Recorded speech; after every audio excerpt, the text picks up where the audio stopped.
नया संक्षिप्त शब्द बनता है उसे समास कहते हैं। दो शब्दों के मेल से छोटा शब्द बने तो उसे क्या बोलते हैं? हम समास बोलते हैं अपनी भाषा में।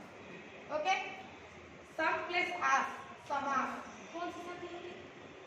जल्दी बोलो। संधि। Very good. ये संधि में आ प्लस आ खत्म। सम का अर्थ है संक्षिप्त तथा आस का अर्थ है कथन। संक्षिप्त कथन, छोटा कथन, उसे क्या कहते हैं? समास कहते हैं। ओके, समास कितने प्रकार के? 6 प्रकार। कौन बोला? ना बोला। कौन बोला? माँ ना बोला। कितने प्रकार के? 6 प्रकार के हैं। ना बोला क्या क्या है?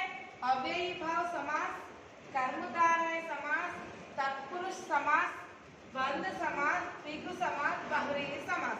बोलो एक बार। अव्ययी भाव समास, कर्मधारय समास, तत्पुरुष समास, बंध समास, द्विगु समास, बहुव्रीहि समास। क्या है code? AKT DDB। AKT DDB। ये अव्ययी भाव समास, ये कर्मधारय समास, T तत्पुरुष समास, D द्वंद्व समास, D द्विगु समास, B AKT D2B। AKT D2B double D, नहीं तो डबल D बोलो। ओके, याद रखने के लिए। ओके, चलो एक। ओके, समास कितने प्रकार के थे? 6 प्रकार। कौन बोला? माँ बोला। ओके, अव्ययी भाव समास AKT DDB D2B यानी तो DDB। ओके, अव्ययी भाव समास में जिस समास का पहला पद अव्यय हो उसे अव्ययी भाव समास कहते हैं। अव्यय और उपसर्ग एक ही। ओके, आमरण। आमरण का अर्थ क्या है? मरण तक। इसमें उपसर्ग क्या है? माँ। ये जो शब्द होते हैं ये नहीं बदलते। अविकारी शब्दों को ये क्या कहते हैं? अव्यय। क्या कहते हैं? अव्यय कहते हैं। आमरण मरण तक, आजन्म जन्म पर्यंत, आजीवन जीवन पर्यंत, यथा संभव जैसा संभव हो, यथा रुचि रुचि के अनुसार, प्रतिदिन प्रत्येक दिन, निडर डर के बिना, प्रतिदिन दिन दिन। अब बोलो दिन दिन कौन सा समास है? अव्ययी भाव। चलिए कब बोलते हैं? प्रतिवर्ष प्रत्येक वर्ष। नेक्स्ट, हर घड़ी। घड़ी घड़ी कौन सा समास? बार बार एग्जाम में आया है। घड़ी घड़ी कौन सा समास है? अव्ययी भाव समास। भरपेट, पेट भरकर।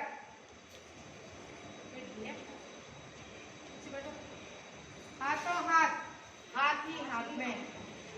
मतलब ఇక్కడ ఏంటంటే पहला शब्द क्या होता है? अव्यय होता है, उसे क्या कहते हैं? अव्ययी भाव समास कहते हैं। अब देखो, आजन्म में उपसर्ग क्या है? आ। आमरण में आ है, आजन्म में आ है, आजीवन में आ है, यथा संभव में यथा, यथा रुचि में यथा, प्रतिदिन में प्रति, निडर में प्रतिदिन प्रतिवर्ष प्रति, घड़ी घड़ी हर घड़ी हर, घर घर में घर, भर पेट में भर, हाथों हाथ में हाथों। ओके, लिख लिया ना? ओके, सुनो मैडम, लिखो ना को। नेक्स्ट क्या है? कर्मधारय समास। कर्मधारय समास 2 प्रकार से बनता है। ध्यान दो सर। किससे बनता? उपमा उपमेय से बनता, विशेषण विशेष से बनता। यह है उपमा उपमेय से बना कर्मधारय। समस्त पद बोलते टोटल शब्द, समास विग्रह बोलते समास बना हुआ शब्द। చరణ్ కమల్, కమల్ రూపీ చరణ్ అంటే ఒక దానితో పోలిస్తే ఉపమా ఉపమే. అర్థమైందా? ఒక దానిని ఏదైనా వస్తువుని ఒక దానితో పోలిస్తే ఉపమా ఉపమే. ఇక విశేషణ అంటే ఇక్కడ చూడండి, సుందర్ గాల్. సుందర్ क्या है? विशेषण। गाल विशेषण। या एक चीज को एक चीज से कंपेयर करें तो उपमा उपमेय।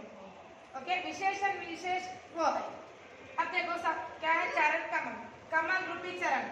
चरण कैसे है? कहते कमल के समान है। मतलब चरण को किसके साथ मेल करे? कमल के साथ।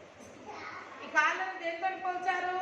కమల పువ్వుతోని పోల్చారు. అట్లా పోలిస్తే ఏంటిది? ఉపమా ఉపమే. ఇక్కడ ఏమొచ్చి స్వర్ణలత, सोने जैसी लता, लता कैसी है? सोने जैसी. चंद्रमुख, चांद, चंद्र के समान मुख, मुख कैसा है? चांद के समान. यानी कि सूरज चांद के समान. उससे क्या कर रहे? कंपेयर कर. ऐसा कंपेयर करें तो उपमा उपमेय. मृत, स्त्री रत्न, क्या है अपना? स्त्री रत्न. स्त्री रत्न बोलते क्या है? स्त्री रूपी रत्न. स्त्री कैसे है? रत्न के समान. मृग नयन, मृग के समान नयन. नयन कैसे है? मृग. मृग किसको बोलते हैं? वीर को. वीर. ओके. नेक्स्ट वाचनामृत, अमृत रूपी वचन. कनक लता, कनक रूपी लता. कनक बोले तो भी क्या है? स्वर्ण बोले तो भी एक ही. सोना, गोल्ड. सोना. नेक्स्ट विद्याधन, विद्या रूपी धन. धन किस तरह से हम इस्तेमाल करते? सॉरी, विद्या किस तरह से हम अर्जित करते हैं? धन. विद्या कैसा है? धन के रूप में. विद्या को धन से कंपेयर कर, इसलिए क्या है? ये उपमा उपमेय.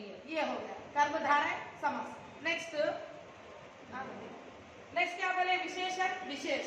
अब क्या बोले? चारु कपोल. कपोल, चारु कपोल बोलते क्या है? सुंदर गाल. गाल किसको बोलते? चिक्स को बोलते. का पुरुष, कायर है जो पुरुष, निडर, कायर, ये सभी क्या है? विशेषण. क्या है माँ? विशेषण. महात्मा, महान है जो आत्मा. श्वेतांबर, श्वेत है जो अंबर. श्वेत यानी सफेद. अंबर बोलते क्या है? आकाश. आकाश कैसा है? सफेद है. यानी सफेद क्या है? विशेषण है. अंबर क्या है? विशेष. नील कमल, नीला है जो कमल. दुरात्मा, बुरी है जो आत्मा. नील गाय, नीली है जो गाय. अब इसको डिफरेंस समझे. उपमा उपमेय को विशेषण विशेष, ये दो भी क्या है? कर्मधारय समास. ओके, समझ गए ना? मैं बोलती हूँ, कौन सा है कि मेरे को बोलना, तुम्हारा समझ में आए. परमानंद, परमानंद, परम है जो आनंद. विशेषण है, उपमा उपमेय है. विशेषण है. विशेषण. लाल मिर्च, लाल मिर्च बोलो. समास विग्रह बोलो. लाल है जो मिर्च. काली मिर्च, काली है जो मिर्च. हरा पत्ता, हरा है जो पत्ता. ये क्या है? विशेषण विशेष है. लोल लोचन, लोल लोचन मतलब चंचल मुख, सॉरी चंचल आंख. ये क्या है? नहीं होता. विशेषण विशेष. कर कमल बोलता. कमल के समान कर. कर बोले तो हाथ, హ్యాండ్స్. कर कमल उपमा उपमेय है. కంపారిజన్ వచ్చిందంటే 100% ఉపమా ఉపమేయ. ఇంకా వేరేది వచ్చి కంపారిజన్ కాకుండా వేరేది వస్తే విశేషణ విశేష. ఇవి రెండు కూడా వస్తే कर्मधारय समास. అయితే మొదలైన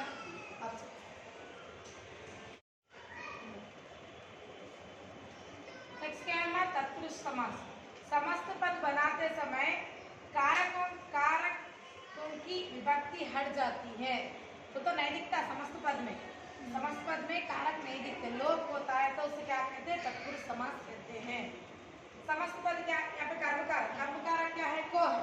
कर्म तत्पुरुष समास. समस्त पद समास विग्रह. यहाँ क्या बोले? समस्त पद बनाते समय कारक नहीं दिखते, तो उसे क्या कहते हैं? तत्पुरुष समास कहते हैं. समस्त पद क्या है? परलोक गमन. यहाँ का तो कारक दिखा नहीं दिखा, लेकिन समास विग्रह करेक्शन पेपर क्या लिखना? कारक लिखना. तो कर्म कारक क्या है? को. अब परलोक गमन बोलता, परलोक को गमन. गगन चुंबी बोलता, गगन को चूमने वाला. गगन चुंबी, ये कर्म तत्पुरुष समास है. नेक्स्ट करण तत्पुरुष. करण क्या है? से के दो. रेखा अंकित, रेखा से अंकित. हस्त लिखित, हस्त से लिखित. मन माना, मन से माना. ये क्या है? करण तत्पुरुष. संप्रदान बोल दो. के लिए को, के लिए को. रसोई घर, रसोई के लिए घर. रसोई का घर नहीं होता, याद रख लो. क्या है? रसोई घर कौन सा समास है? संप्रदान तत्पुरुष समास है. अब नहीं मालूम है तो क्या बोलते हैं? रसोई का घर बोलते. संबंध तत्पुरुष नहीं तत्पुरुष है लेकिन संप्रदान तत्पुरुष है। हथकड़ी, हाथ के लिए कड़ी, हाथ की कड़ी नहीं, हाथ के लिए कड़ी। प्रयोगशाला, प्रयोग का शाला नहीं, प्रयोग के लिए शाला, ये संप्रदान तत्पुरुष समास। नेक्स्ट क्या है अपादान। अपादान बोलता अपन क्या है, अलगाव में का आता, तुलना में, और क्या आता, अलगाव में, तुलना में, दूरी में आता। यहाँ देखो, रोग से मुक्त, रोग मुक्त, जन्मांध, जन्म से अंध, पथ भ्रष्ट, पथ से भ्रष्ट, क्या हुआ, पथ भ्रष्ट हो गया नहीं बोलते, रास्ते से हटना। ये क्या है अपादान तत्पुरुष समास है। नेक्स्ट अधिकरण में क्या आता, में पर, सिर दर्द, सिर में दर्द, सिर का दर्द नहीं होता, सिर में दर्द। ध्यान मग्न, ध्यान में मग्न। कार्य कुशल, कार्य में कुशल। घुड़सवार, घुड़ पर सवार, घोड़े का सवार नहीं, मतलब मेरा घुड़ पर सवार, घोड़े पर सवार। संबंध तत्पुरुष लो చూడండి, काके की गदा, दया सागर, दया का सागर। मृत्यु दंड, मृत्यु का दंड। मातृ सेवा, मातृ की सेवा। श्रमदान, श्रम का दान। अब मैं थोड़े पूछती, बोलो अब आप लोग मेरे को। देश बहिष्कार कौन सा तत्पुरुष है, कौन सा तत्पुरुष, अपादान तत्पुरुष समास। रणभूमि, रण के लिए भूमि, संप्रदान तत्पुरुष समास। रस भरा, से भरा, कौन सा, करण तत्पुरुष समास। गुणहीन, गुणों से हीन, कौन सा समास नहीं होता, अपादान। मुंह तोड़, मुंह को तोड़ने वाला, कर्म तत्पुरुष समास। संप्रदान में के लिए को कब आता, देने के लिए चाहता, ओके। ये को क्या है, साधन में, ये को कहाँ पर आता, बोलो। संप्रदान में क्या आता, वो खाली देने के लिए आता, बाकी का जो भी को आता वो कर्म का, ओके। तत्पुरुष समास समझ गए, क्या क्या है, कर्म तत्पुरुष, करण तत्पुरुष, संप्रदान तत्पुरुष, अपादान तत्पुरुष, अधिकरण, संबंध। ये उधर, ये इधर, संबंध ऊपर, अधिकरण नीचे। हाँ, समस्त पद में विभक्ति नहीं रहती, समस्त पद। अब ये पूछता परलोक गमन, इसका तत्पुरुष समास कौन सा समास से पूछता, करण तत्पुरुष है, संप्रदान तत्पुरुष है, अधिकरण तत्पुरुष है, या नहीं तो संबंध तत्पुरुष। ये भी आते एग्जाम में, विभक्ति जुड़ती, समस्त पद में विग्रह का लोप होता है, तो उसे क्या कहते हैं, तत्पुरुष समास कहते हैं। तत्पुरुष समास कितने प्रकार के, 6 प्रकार के। कर्म, करण, संप्रदान, अपादान, संबंध, अधिकरण, ओके। कर्ता नहीं है, लक्षण है, संबंध को संबोधन नहीं, संबोधन नहीं रहता, कर्ता नहीं रहता, ओके। बाकी के सब 6 किस में आते, तत्पुरुष समास में आते, ओके।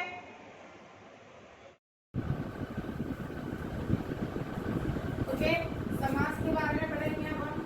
द्वंद्व समास से द्वंद्व समास, जिन समस्त पद यानी ये समस्त पद में दोनों पद समान हो, वहाँ द्वंद्व समास होता है। जहाँ दोनों शब्द प्रधान हो और बराबर हो, दोनों शब्दों के बीच में क्या आना चाहिए, और अथवा वा शब्द लुप्त हो। लुप्त यहाँ पे और अथवा दिख रहे, आपको नहीं दिख रहे, लुप्त हो गए, गायब हो गए, ऐसे समस्त पद में और अथवा क्या वा नहीं दिखते हैं, तो ऐसे शब्दों को क्या कहते हैं, द्वंद्व समास कहते हैं। समस्त पद, पशु पक्षी, पशु और पक्षी, पाप पुण्य, पाप और पुण्य, अपना पराया, अपना और पराया, आशा निराशा, आशा और निराशा, गंगा यमुना, गंगा और यमुना, घी शक्कर, घी और शक्कर, रात दिन, रात और दिन। एक तरह से देखा गया तो यहाँ पर द्वंद्व समास में लुप्त हो जाना यानी ये गायब हो जाते हैं, नहीं दिखता है। समस्त पद में और अथवा वा नहीं दिखते हैं, ओके। समास विग्रह में और आता है तो वो शब्द क्या हो जाते हैं, वो सब शब्द कौन से समास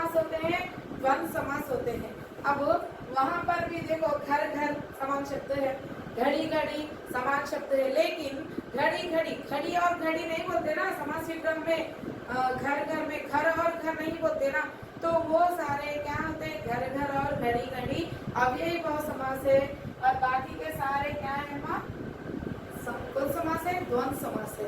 और एक तरह से देखा गया था भी पशु पक्षी, पशु और पक्षी एक तरह से क्या है, ये अपोजिट में आ रहे हैं, रात दिन, माता पिता, नर नारी, पाप पुण्य, गुण दोष, ओके, और क्या है, आशा निराशा, अपना पराया, इस तरह से ये सारे शब्द अलग अलग है। लेन देन, चाय काफी, ये सभी शब्द क्या है माँ, कौन सा समास है, कौन सा समास है, द्वंद्व समास है।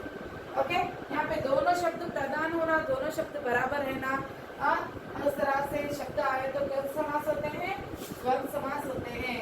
नेक्स्ट, तन तन मन, जीवन मरण, और सुख दुख, भला बुरा, सुख दुख क्या बोलते हैं, सुख और दुख, भला बुरा, भला और बुरा, तन और मन, लेन और दे, गुण और दोष। ओके, नेक्स्ट चाय और काफी, नेक्स्ट क्या है, लेन लेन और देन, घी और शक्कर, आगे और पीछे, नर और नारी, माता और पिता, भाई और बहन, भूख प्यास, भूख और प्यास, समझ गए ना बात को।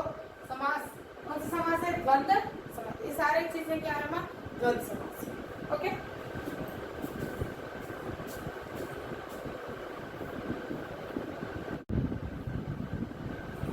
नेक्स्ट समास है द्विगु समास। जहाँ समस्त पद के पूर्व पद में संख्यावाचक विशेषण है, वहाँ द्विगु समास होता है। समस्त पद के पूर्व पद में, यहाँ पर समस्त पद में पहले कौन सा पद होना है, संख्यावाचक, जो भी रहता है संख्यावाचक विशेषण होता है, उसे क्या कहते हैं हम, द्विगु समास कहते हैं। संख्या जहाँ होती है, कैसी संख्या, जहाँ पर संख्यावाचक विशेषण हो तो उसे क्या कहते हैं, द्विगु समास कहते हैं। जैसे कि समस्त पद देखिए, दोपहर, दोपहरों का समूह, दोपहरों का समूह, समस्त पद दोपहर है, समास विग्रह क्या होता है इसका, दोपहरों का समूह।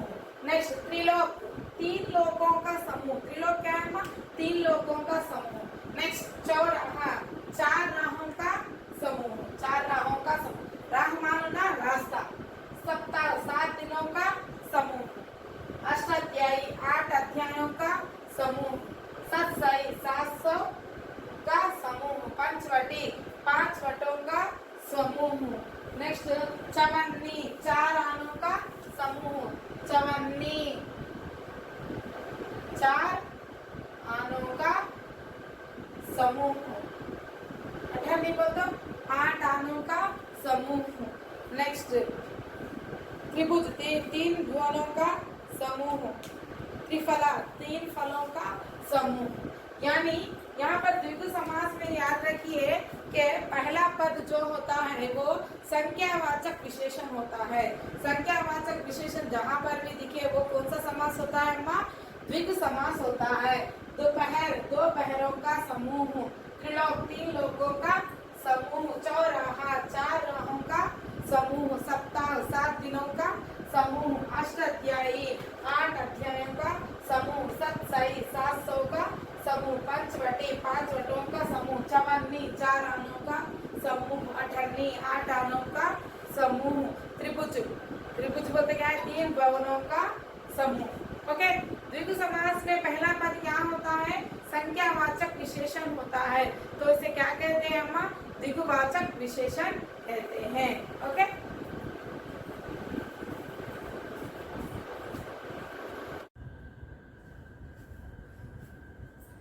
नेक्स्ट क्या है, बहुव्रीहि समास।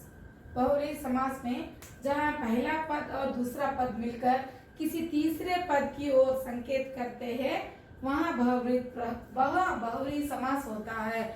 पहला पद और दूसरा पद दोनों मिलके क्या करते हैं, किसी नए पद की ओर संकेत करते हैं। यानी बहुव्रीहि समास में विशेष रूप से अलग अर्थ आता है, तो उसे क्या कहते हैं, बहुव्रीहि समास। यहाँ पर संख्या होती है लेकिन उस संख्या का कोई विशेष अर्थ निकलता है, तो उसे क्या कहते हैं, बहुव्रीहि समास कहते हैं। संख्यावाचक विशेषण हो तो उसे क्या कहते हैं, द्विगु समास कहते हैं। संख्यावाचक विशेषण ना हो, केवल संख्या हो और किसी दूसरे अर्थ की ओर संकेत करता हो तो उसे क्या कहते हैं? बहुव्रीहि समास कहते हैं।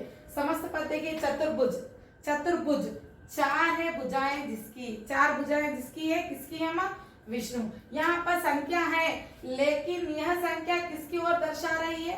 किसी तीसरे मतलब तीसरे अर्थ की ओर संकेत कर रही है, तो इसे क्या कहते हैं? बहुव्रीहि समास कहते हैं। जैसे कि नीलकंठ, नीला है कंठ जिसका, कौन है? शिव है। दशानन, दश है आनंद जिसके, आनंद यानी मुकुड़ा, दश है आनंद जिसके, कौन है? रावण। महात्मा, महान है आत्मा जिसकी, कौन है अम्मा? गांधी जी। पीतांबर, पीले है अंबर जिसके, कौन है अम्मा? कृष्ण। वीणा, पानी, वीणा है पानी जिसकी, कौन है? सरस्वती। श्वेतांबर, श्वेत है अंबर जिसके, ये क्या है अम्मा? बहुव्रीहि समास है। ओके, और भी है चक्रधार, चक्रपाणी, लंबोदर, लंबोदर, लंबा है उदर जिसका, कौन है? गणेश। ओके, नेक्स्ट एक दंत, एक दंत, एक दांत वाला, एक दांत वाला है जो, कौन है माँ? गणेश। ओके, नेक्स्ट चतुरानन, चतुरानन, कौन है माँ?